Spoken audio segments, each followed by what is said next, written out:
More than 60 women and children and at least 20 men killed in the latest NATO raids on a Libyan village, says Gaddafi's regime. The Western military alliance still insists it's only targeting military centres. How has Gaddafi managed to stay in power months since the air raid started? Are we being told the true story behind the Libyan war?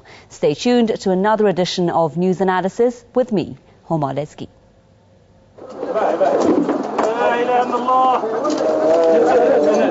Residential buildings reduced to rubble by a NATO airstrike in the Libyan city of Zoltan, 150 kilometers east of the capital, Tripoli.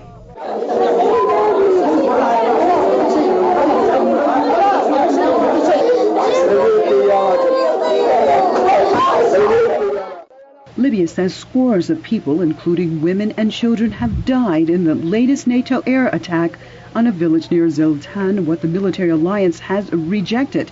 NATO says there is no evidence showing civilians have been killed in its bombardment. This was a military facility, clearly, with two huge agricultural buildings that were occupied by Qaddafi forces. NATO has repeatedly said its operations in Libya are aimed at protecting civilians against forces loyal to a longtime ruler, Muammar Gaddafi. In the past, NATO has boasted of using precision-guided weapons with an accuracy of a few meters in Libya.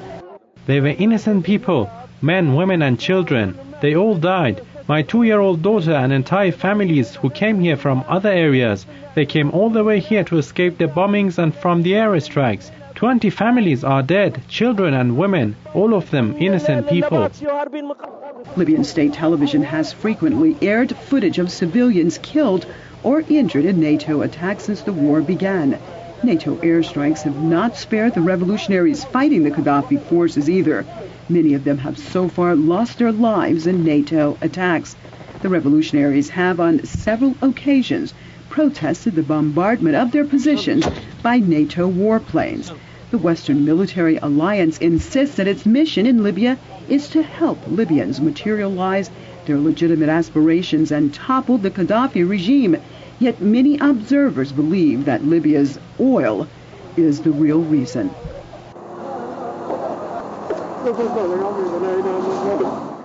Well, let's get more now from Dr. Webster Griffin Tarpley, author and historian in Washington, Mr. Maher Saloom, human rights activist in Beirut, and John Rees with the Stop the War Coalition in London. Welcome to News Analysis, and I'll start with Mr. Rees in London.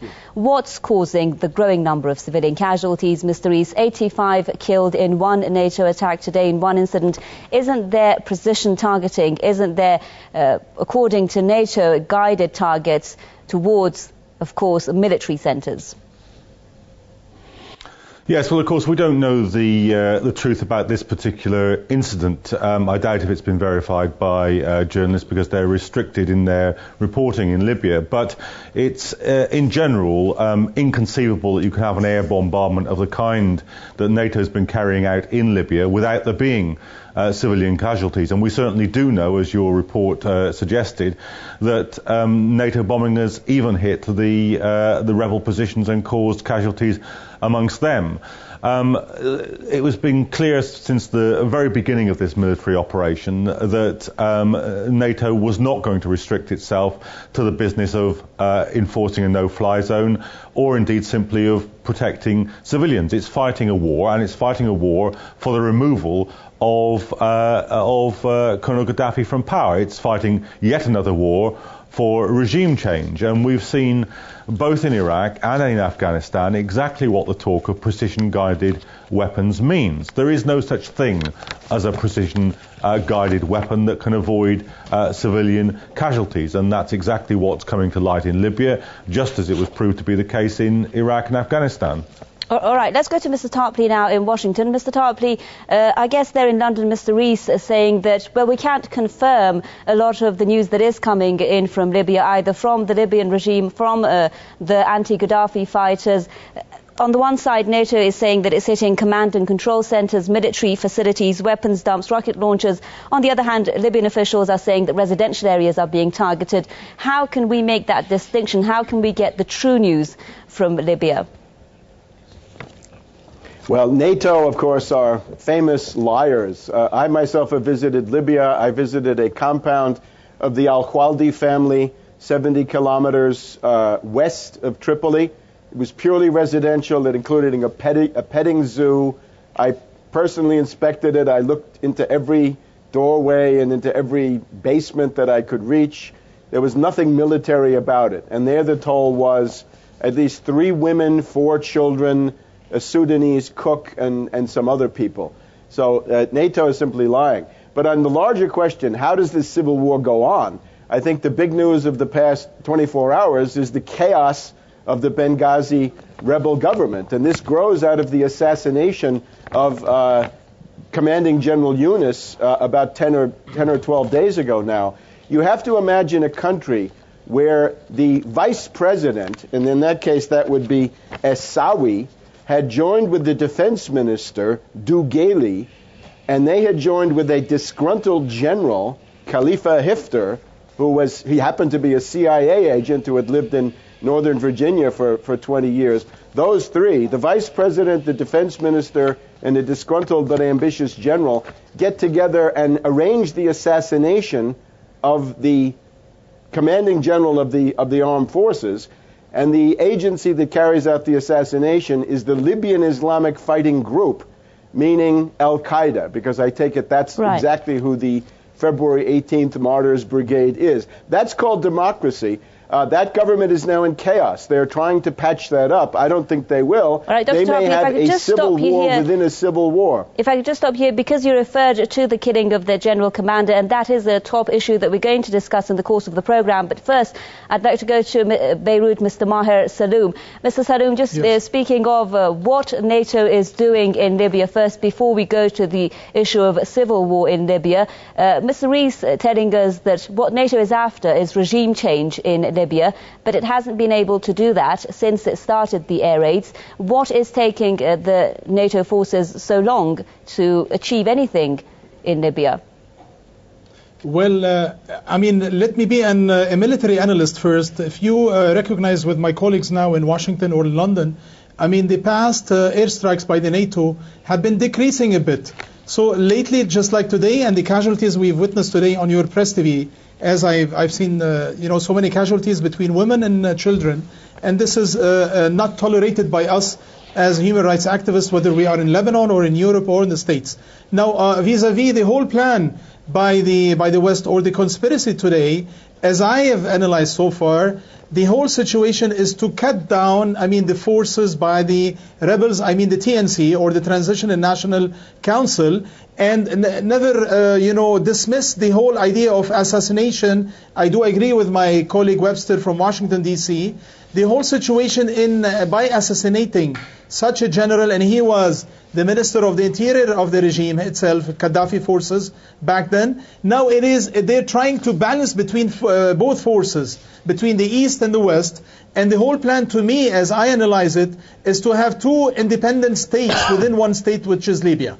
And the whole interest is to cut down the Libyan forces and minimize its forces, actually the Gaddafi forces, and include another army or a minimal army of the TNC or the Transitional National Council, headed by Mustafa Abdul Jalil. Hence, for them to let them invest for the oil and gas tanks, whether they are, or millions of barrels that are within the lands of the Republic of Libya today. Okay, John Rees in London, how viable do you see these kinds of claims when you say that NATO is after regime change? How do you see the comments being made there by our guest in Beirut? Well, I think it's undoubtedly true that the oil resources, the natural resources of Libya are an important issue for the Western powers, although it has to be said that they'd struck deals with the Gaddafi regime itself over these issues. So I don't see that as the only important issue at stake for NATO. Actually, I think even more important than the oil resources was the desire to intervene in the process of the Arab revolutions and to try and get some control over their spread. Of course, the military intervention in Libya happened at exactly the same time as the military intervention by Saudi Arabia in Bahrain, and we know that intervention was sanctioned by Robert Gates just a couple of days, the US Secretary of State, just a couple of days before it took place. So I look on the military interventions sanctioned by the US on the part of Saudi Arabia into the Bahrain revolution and the military intervention into Libya as part of a single package designed to give the major powers some foothold in the fast developing Arab revolutions, to try and draw a line under them, to try and get control, which I think to a large degree they've been successful in doing, to get control of the rebel forces in Libya, to make them vassals of to make them dependent on the Western powers. And I think it's precisely that dependency which has produced the splits and the weaknesses and the divisions within the TNC that we've seen so graphically in recent weeks. Right, and just referring to those divisions, Dr. Tarpley in Washington, you were referring there in your earlier remarks about that exact case. And let's talk about the relation that the NATO forces, especially the United States, has had with these anti-Gaddafi forces. A lot of observers saying that they are linked to Al-Qaeda, that there is a secret collision between the United States and Al-Qaeda, a marriage of convenience in some people's words. How do you see this relationship now that the issue of civil war is being raised? Is that something that NATO was prepared to confront? Well, the rivalry appears to have been between Yunus, who had been a minister in Gaddafi's governments and a longtime associate of Gaddafi, sort of internal opposition, and then this guy Hifter, Khalifa Hifter or Haftar in various English renderings. That was the person who had lived in Northern Virginia, darling of the CIA, darling of the Pentagon, and had gone back. So there'd been a conflict between Yunus and Hifter. The reports were that the Yunus people were trying to call in NATO strikes on Hifter, and Hifter would respond by using his better connections to call in NATO strikes on the other side. So this is totally chaotic. The embarrassment growing out of this political assassination with the help of Al-Qaeda is so great now that the Norwegians have dropped out completely as of August 1st. Norway, which was 10% of the bombing effort, has dropped out. The Dutch, the Netherlands are still there, but they refuse to bomb. Canada will drop out next month. Berlusconi of Italy says that he was forced into this by the United States, by Obama and Hillary Clinton, and by President Napolitano of Italy, an old communist, interestingly enough, and by the votes of the neo-communists in the Italian parliament. Here in the United States, we've got a 15-vote margin in the House of Representatives. If 15 votes flip the other way, the House of Representatives will cut off funding for this. And now that you've mentioned Al-Qaeda, we here in Washington, D.C. have an Al-Qaeda base. And the Al-Qaeda base has been created by the State Department.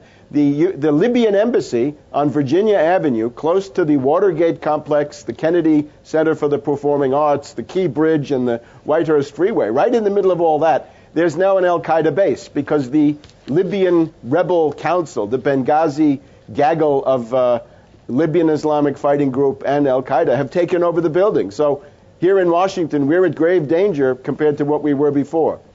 Mr. Maher Saloom, is there a covert relationship between the United States and Al-Qaeda in Libya? What's your take on that? It could be, but I do not have enough proof tonight or anywhere right now. But I believe when what Mr. Webster have been saying in Washington does have a parallel. Say, what do I have to say now is that the Al-Qaeda have a mutual interest in cutting or in hurting or in bringing down the TNC inside Benghazi, as we have witnessed the assassination of Abdul Fattah Yunus, the major commander of the TNC inside Benghazi, or the east, let's say, parts of Libya today. Now, the mutual interest, I think, by the West and Al-Qaeda could be in hurting or minimizing the power of the TNC or the rebels inside Libya in order for them to create a certain balance equally vis-a-vis the Gaddafi forces inside Libya. Hence, there will be a chance for them to let their any dialogue maybe in the future and where they can have it under the auspices, let's say, of Hillary Clinton, the Minister of State or the Secretary of State of the United States of America, and the European, for sure, Union under what is called the NATO alliance, let's say, militarily. And then we can create a chance for dialogue between both factions or the conflicting factions, I mean Gaddafi forces and the rebels themselves under Mustafa Abdul Jalil.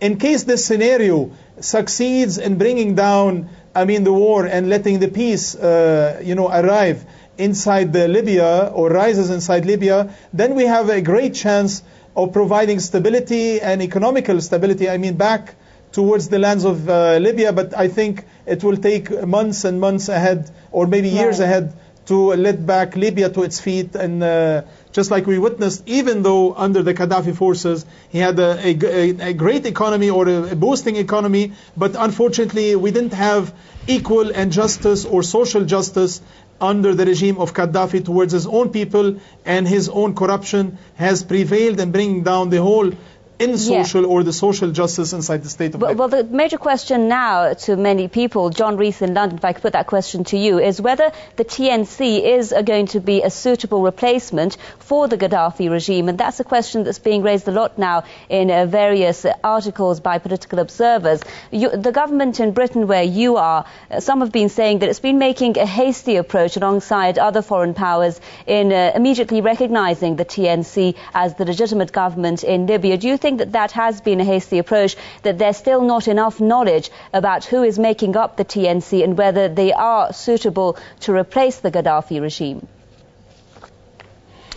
Well, the British government's foreign policy is now in a mess over Libya. It assumed that there would be a quick victory, and it's proved to be exactly the opposite of that. And I think that they're very, very worried about that. So that you see William Hague, the British Foreign Secretary, simultaneously, almost on the same day, making statements recognising the TNC on the one hand, and then on the other hand saying that he would be perfectly happy if Colonel Gaddafi were to stay in Libya as long as he steps down from power, that there won't be any question of International Criminal Court or anything like that. So I think we can see that the stalemate in the war in Libya, the inability to get a quick victory, is producing chaos inside the British foreign policy establishment on this issue. And one of the difficulties they have, of course, is that their own intervention in Libya, their own drive to get control of the TNC, has entirely broken that institution as a proper representative of the original revolutionary outburst by the Libyan people. A bought revolution, a revolution that's been purchased by the imperial powers, of course, will only have figures within it who are vying for influence with the imperial powers, who want to create a situation where they are the representatives of the people with the money and the guns inside the TNC. That will produce the rivalries that we've seen break out in an absolutely murderous fashion recently. So the process of intervention, the process of the major powers becoming involved in Libya, was always going to corrupt and break the TNC as an effective representative of the opposition to Gaddafi. Well, if the situation is now near a stalemate in Libya, if I could put this question to Dr. Tarpley, do you think, Dr. Tarpley, that NATO will, in the near future, maybe make the decision, as our guest in Beirut was earlier suggesting, to start negotiations to stop the military campaign and even talk of a solution that would include a division in Libya?